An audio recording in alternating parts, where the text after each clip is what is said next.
growing a SaaS business is harder than it's ever been. Why do I say that? Well, this is the broad market that my company Proposify sits within. And if you kind of look way in there, there's under productivity and enablement, there's quote and proposal, and then Proposify is in there. So this is just the sales tech landscape alone. You can see how fragmented it is, how many specialized tools there are. We've all heard the expression SaaS is eating the world. Well, that is more true today than ever before. Secondly, acquisition is on the rise. It is very expensive to acquire customers.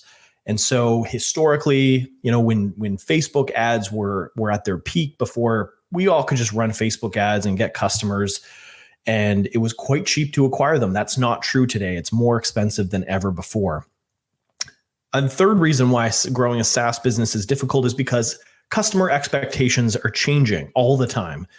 So we used to be happy with just, very simple tools, even if they were a little clunky or ugly or hard to use. If they did the job, we put up with them.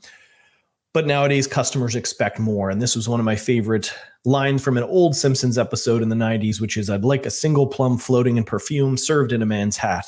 And that kind of describes how people want their products today. Case in point, ChatGPT. Now, because of this AI product that came out in just November, now it's almost expected that every product already has an AI component built into it. So it's very challenging to keep up with customer demands. We haven't even touched on the economy. We all know that starting last year, SaaS has been in a difficult place. Valuations are down. It started with the public companies and now it's been applied to private companies, which has impacted layoffs. We've seen people buying tools. So if you're running sales cycles, the sales cycle is increased by 36% in the SMB and mid-market. So it's harder than ever to just build pipeline and move it through a sales cycle.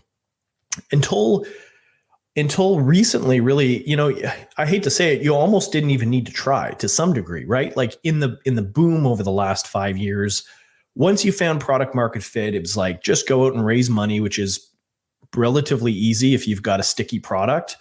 Dump cash into ads and search and build SDRs and build sales pipeline, and then just grow and watch your valuation grow along with it. That's not true today. So what we need to do is we need to get more intentional about revenue retention. We need to think about profitability. We can't just throw money at problems anymore. We can't just pour cash to fuel growth and not care about the unit economics. And in order to do that, what we need to do is we really need to focus all of our efforts on the right customer. And we need to make sure that our positioning is tight, that our go-to-market motion and channels are tight. And so that's really what we're going to talk about today.